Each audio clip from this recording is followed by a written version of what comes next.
கவசமாக விளங்கி கொண்டிருக்கும் தமிழ்நாடு முதலமைச்சர் மாண்புமிகு ஸ்டாலின் அவர்களுக்கும் அவருடன் தோளோடு தோள் நின்று போர்ப்படை தளபதியாக விளங்கும் துணை முதலமைச்சர் உதயநிதி ஸ்டாலின் அவர்களுக்கும்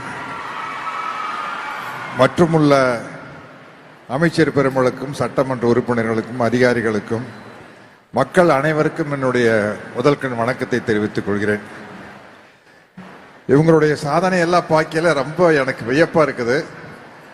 நான் உங்களுக்கு முன்னாடி நிற்கும் போது கொஞ்சம் உயரமா இருக்கிறதுனால உயரமா தெரியுறேன், இல்லாட்டி உங்களுடைய சாதனைக்கு முன்னாடி நான் இவ்வளவுதான். இவ்வளவு பெரிய வெற்றி, உங்களுடைய வாழ்க்கை பிரச்சனைகள் எல்லாம் சொல்லும் போது எனக்கே ரொம்ப வியப்பா இருக்குது, அதிசயமா இருக்குது. எந்த அளவுக்கு மனதைரியத்தோட நீங்க உறுதியோட வாழ்க்கையில உழைச்சிருந்தீங்கன்னா இந்த அளவுக்கு வந்திருக்க முடியும் அப்படின்னு நினைக்கிறேன். ஏன்னா எனக்கு இது புரிஞ்சுக்க முடியல. நான் கொஞ்சம் வசதியான குடும்பத்தினுடைய பின்புலத்திலிருந்து வந்ததுனால உங்க கஷ்டங்களை எல்லாம் நேரில் பார்த்து தெரிஞ்சுக்க முடியாது. நீங்க சொல்லும் போது எனக்கு வியப்பா இருக்குது. எப்படி இந்த அளவுக்கு தைரியமா இந்த மாதிரி ஒரு வறுமையின் பிடியில் இருக்கிற ஒரு குடும்பத்துல நான் இருந்திருந்தேன்னா இப்படி என்னால வந்திருக்க முடியுமான்னு என்னால தெரியல. அது இந்த கண்கொள்ளா காட்சியை பார்ப்பதற்கு இங்கு தந்தை பெரியாரும் அண்ணாவும் முத்தமிழறிஞர் டாக்டர் கலைஞர் அவர்களும் இல்லையே என்ற வருத்தம் தான். ஏன்னா அவங்க கண்ட கனவுதான் இது. உங்களுக்கு தெரியாது, இது இதனுடைய திராவிட மாடல் அரசு, திராவிட சித்தாந்தத்துக்கும் உங்களுக்கு எல்லாத்துக்கும் கடவுள் நம்பிக்கை இருக்கும், அது தனி விஷயம். ஆனா உங்களுடைய முன்னேற்றம் என்பது இந்த திராவிட சித்தாந்தத்திலிருந்து தான் ஆரம்பிக்குது. அது 100 வருஷத்துக்கு முன்னாடி நீதி கட்சி காலத்திலிருந்து ஆரம்பிச்ச விஷயம். முத்துலட்சுமி ரெட்டி அப்படிங்கிற ஒருத்தர் தான் ஒரு மிகப்பெரிய சாதனை படைத்த முதல் பெண் மருத்துவர். அதுக்கப்புறம் மூவலூர் ராமாமிர்தம் அம்மா அவர்கள் ஒரு மிகப்பெரிய புரட்சியை செய்து பெண்களுக்காக பாடுபட்டார். இப்படி தொடர்ந்து வந்திருக்குன்னா இன்னைக்கு நீங்கள்லாம் இந்த அளவு இருக்கிறது காரணம் அதனுடைய வேர் எதுன்னு பார்த்தீங்கன்னா இந்த 100 வருட திராவிட சித்தாந்தத்தினுடைய வீச்சு தான் நீங்கள்லாம். இது நீங்க உங்களுக்கு தெரிஞ்சவங்க கிட்ட கேட்டு தெரிஞ்சுக்கங்க. என்ன நம்ம அந்த வேர்களை நாம புரிஞ்சுக்கிட்டாதான் நாம எந்த அளவுக்கு இந்த திராவிட மாடல் அரசுக்கு துணையாக நிற்க வேண்டும் என்பது உங்களுக்கு தெரியும். எதை பார்த்தும் ஏமாந்து விடாதீர்கள், சாதனைகளின் பக்கம் நில்லுங்கள் என்று கூறி என்னுடைய உரையை முடிக்கிறேன். நன்றி, வணக்கம். நன்றி sir. Thank you so much. Gnanavel sir. எல்லாருக்கும் வணக்கம். சரி, வெல்லும் பெண்கள் அப்படிங்கிற நிகழ்ச்சிக்கு போறோமே. திராவிட இயக்கம் பெண்களுடைய முன்னேற்றத்துக்கு என்ன பண்ணிருக்குன்னு படிக்கலான்னு நேற்று நைட் உட்காந்தேன். கிட்டத்தட்ட ஒரு 4.5 மணி நேரம் போயிடுச்சு படிக்கிறதுக்கே. கிட்டத்தட்ட நீதி கட்சி இயக்கத்திலிருந்து இன்னைக்கு இருக்கிற திராவிட மாடல் அரசு வரைக்கும் பெண்கள் முன்னேற்றத்திற்காக என்ன பண்ணியிருக்காங்கிறத பட்டியல் போட ஆரம்பிச்சா அது ஒரு மணி நேரத்துக்கு குறையாத வெறும் பட்டியல் மட்டுமே வாசிக்கணும்.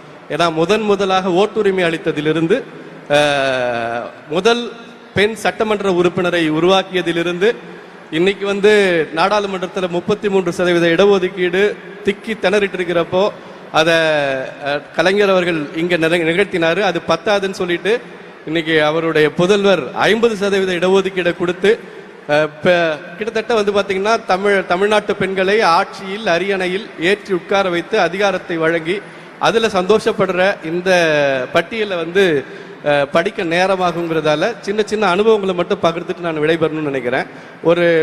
ஒரு முக்கியமான ஒரு விஷயத்தை இந்த இடத்துல பகிர்ந்துக்கணும்னு தோணுது.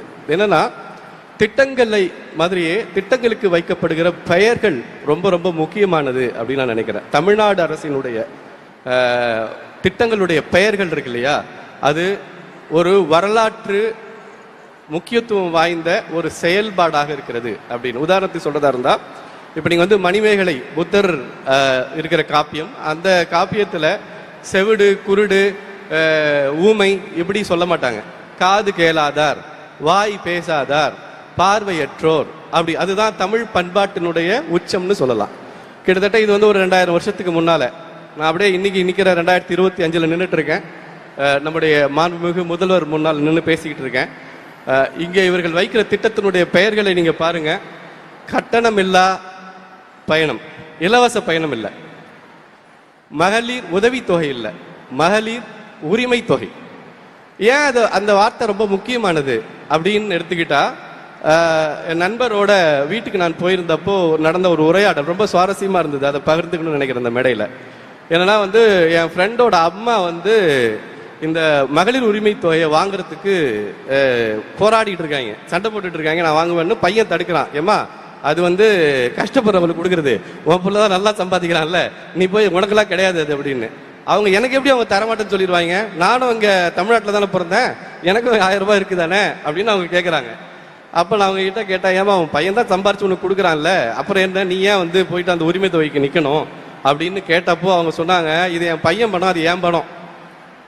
இதுதான் உரிமை தொகை அப்படிங்கிறதுனுடைய இது அது அது அது தன்னுடைய பணம் அப்படின்னு கருத்து இருக்குல்ல. இதுதான் சுயமரியாதை தருகிறது, இதுதான் தன்னம்பிக்கை தருகிறது. இங்க நின்று பேசிட்டு இருக்கிற எல்லாருமே அதை தான் இங்க இது பண்றாங்க.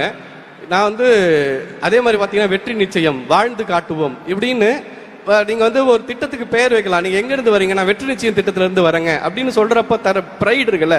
பிள்ளைக்கு பேர் வைக்கிற மாதிரி திட்டங்களுக்கு பேர் வைக்கிற தமிழ்நாடு அரசை நான் இந்த இடத்துல ரொம்ப ரொம்ப ரொம்ப மனமும், ஏன்னா அது ரொம்ப முக்கியமானது, அது ஒரு அடையாளம். நான் வாழ்ந்து காட்டுவோம் திட்டத்திலிருந்து வரேன் அப்படின்னு சொல்றது சாதாரண விஷயம் இல்லை. நீங்க எங்க இருந்து வரீங்க? வாழ்ந்து காட்டும் திட்டத்திலிருந்து வரேங்க. அந்த சொல்லே உங்களுக்கு ஒரு பாசிட்டிவான ஒரு எனர்ஜியை கொடுக்கும், ஒரு தன்னம்பிக்கை கொடுக்கும். அந்த வகையில பார்க்கிற பொழுது திட்டங்கள் எவ்வளவுக்கு எவ்வளவு சிறப்பானதாக இருக்கிறதோ அதே போல திட்டங்களுக்கு வைக்கப்படுகிற பெயர்களுக்கு பின்னால ஒரு பேர். ஏன்னா நாம் இங்க ஊனமுற்றோன்னு சொல்றது, மாற்றுத்திறனாளின்னு சொல்றது சாதாரண விஷயம் இல்லை. அது ரொம்ப ரொம்ப முக்கியமான ஒரு பண்பட்ட சமூகத்தினுடைய ஒரு வெளிப்பாடு. ஒரு தமிழ்நாடு இன்னொரு ரொம்ப முக்கியமான விஷயம் நான் முடிக்கிறதுக்கு இடமா வைக்கிறது என்னன்னா, இப்போ இந்த திட்டங்கள் எல்லாம் தமிழ்நாடு எவ்வளவு முன்னேறியது அப்படிங்கிறதோ, தமிழ்நாட்டில் இதனால என்ன வளர்ச்சி பெற்றது அப்படிங்கிறதோ, அந்த பேச்செல்லாம் எனக்கு தெரிஞ்சு ஒரு 2 வருஷத்துக்கு முன்னால முடிஞ்சிருச்சுன்னு நினைக்கிறேன். இப்போ பாத்தீங்கன்னா தமிழ்நாட்டினுடைய திட்டங்கள் இந்தியாவினுடைய மற்ற மாநிலங்களுக்கு எப்படி ஒரு பெஞ்ச் மார்க்கா மாறுது அப்படிங்கறத பத்தி நம்ம பேச வேண்டிய இடத்துல இருக்கோம். ஏன்னால் இங்க இருக்கக்கூடிய கட்டணமில்லா பயணம் பக்கத்தில் இருக்கிற கர்நாடகாவுக்கு போகுது, அதுதான் தேர்தல் அறிக்கை திட்டமா மாறுது. அதே மாதிரி இங்கே பயன்படுத்தக்கூடிய அத்தனை திட்டங்களும் பாத்தீங்கன்னா வட இந்திய மாநிலங்கள் வரைக்கும் பரவிக்கிட்டு இருக்கு. ஒரு ட்ரெண்ட் செட்டரா ஒரு பெஞ்ச் மார்க்கை உருவாக்கி கொண்டிருக்கக்கூடிய தமிழ்நாடு அரசின் அது கூட பாருங்க, தமிழக அரசு தான் முன்னால சொல்லிட்டு இருந்தேன், இப்ப பாருங்க தமிழ்நாடு அரசு தான் வாயிலே வருது, தமிழக அரசு கூட வரமாட்டேங்குது. நான் இந்த வார்த்தை எவ்வளவு முக்கியமானது, இந்த சொல் அரசியல் எவ்வளவு. திராவிட இயக்கம் என்றாலே பேச்சு அப்படின்னு ஒரு கருத்தை கேலியாகவும் கிண்டலாகவும் சொல்லுவாங்க. ஆனால் நாம் உரத்து சொல்ல வேண்டியது, இங்கு பேச்சே அரசியல் தான். இங்கு பேச்சே நாம் பேச்சுரிமையே ஒரு பெரிய அரசியலை இங்கே கொண்டிருக்கிறது. அந்த வகையில் பார்க்கிற பொழுது திட்டங்களுக்கு வைக்கக்கூடிய பெயர்களுமே கூட தன்னம்பிக்கையை தரக்கூடியதாகும். அந்த திட்டமே உங்களுக்கு ஒரு பாசிட்டிவ் எனர்ஜியை கொடுக்கும். அத்தகைய ஒரு தொலைநோக்கு சிந்தனைகளோடு இந்த விஷயங்களை செய்வதோடு தமிழ்நாட்டிற்கு மட்டுமல்ல இந்தியாவிற்கு வழிகாட்டக்கூடிய மகளிர் முன்னேற்ற சிந்தனைகளை திட்டங்களை கொண்டு வருகிற தமிழ்நாடு அரசுக்கும் இந்த திட்டத்தில் இருந்து பின்னால் இயங்கிட்டு இருக்கிற எத்தனையோ அதிகாரிகள் எனக்கு நேரடியாக தெரியும். அவங்களோட நான் வாழ்ந்து காட்டுவோம் திட்டம் குறித்து நம்ம அமுதா மேடத்தோட கிட்டத்தட்ட ஒரு 2 மணி நேரத்துக்கு மேல உரையாடி இருக்கேன். எனக்கு அதை ஒட்டி அங்க இருக்கக்கூடிய ஒரு பத்திரிகையாளராக இருந்த போது நான் ஒரு ஆர்டிகல் பண்ணேன். என்னன்னா இன்னைக்கு அது மாறி இருக்குன்றதுக்கான உதாரணம், ஒரு 15 வருஷத்துக்கு முன்னால எழுதின ஒரு ஆர்டிகல், ஒரு கட்டுரை. ஒவ்வொரு வருஷமும் நீங்க பாத்தீங்கன்னா பொது தேர்வுகளில் மாணவிகள் முதலிடம் அப்படின்னு வரும் தேர்ச்சியில. ஆனால் கல்லூரி விண்ணப்பங்களில் மாணவர்கள் முதலிடம் இருக்கும், பெண்களுடைய விண்ணப்பம் கம்மியா இருக்கும். ஆனால் இன்றைக்கு தலைகீழாக மாறிக்கிட்டு இருக்குது. ஏன் அப்படின்னா, தனக்கிட்ட 1000 ரூபாய் இருக்கு, நான் போய் அப்ளிகேஷன் வாங்கிக்கணும்னு அவங்களால சொல்ல முடியும். என்கிட்ட பணம் இருக்கு, நான் போய் ஃபீஸ் கட்டிக்கணும்னு அவங்க சொல்லிக்க முடியும். யாரையும் நீ படி தாண்ட வேணான்னு சொன்னியா, நான் உனக்கு பயணம் செய்யறதுக்கு இலவசம் தப்பாயிருச்சு, கட்டணம் இல்ல பேருந்து உனக்கு நான் தருவேன். நீ படிக்க கூடாதுன்னு சொல்றியா, நான் உனக்கு உரிமை தொகை தருவேன், நீ போய் படின்னு நீங்க அந்த விஷயங்களை செய்யக்கூடிய இந்த தொலைநோக்கு இருக்குல்ல. இன்னும் நூற்றாண்டுகள் திராவிட மாடல் இந்த தமிழ்நாட்டை முன்னேற்றி இந்தியாவினுடைய ஒரு முன்மாதிரி மாநிலமாக மாற்றுவதற்கு நாம் எல்லாரும் துணை நிற்கணும். அவர்கள் செயல்பட வேண்டும். அவர்கள் செயல்படுவதற்கு நான் மனப்பூர்வமாக என் வாழ்த்துக்களையும் நன்றிகளையும் தெரிவிச்சுக்கிறேன். நாம் எல்லாம் கூட நிற்போம். அடுத்த முறையும் இந்த லெகசி தொடரணும். எப்படி முதல் முறையாக 1926 மகளிருக்கு ஓட்டுரிமை கிடைத்ததோ அதே மாதிரி இன்றைக்கு தமிழ்நாட்டு பெண்களுக்கு சிறகு முளைத்திருக்கிறது. உங்கள் அத்தனை பேருக்கும் என் மனம் நிறைந்த வாழ்த்துக்களை தெரிவித்துக் கொள்கிறேன். நன்றி. ஞானவேல் சார், நீங்க சொன்னது போல 100% நீங்க சொன்னதுல ஒரு உண்மை இருக்கு. நிறைய மாநிலங்கள்ல இது போல சிமிலர் ஸ்கீம்ஸ் இருந்தாலும் கூட யாருமே மகளிர் உரிமை தொகைன்னு அவங்கள ரைட்டா சொன்னதே இல்லை.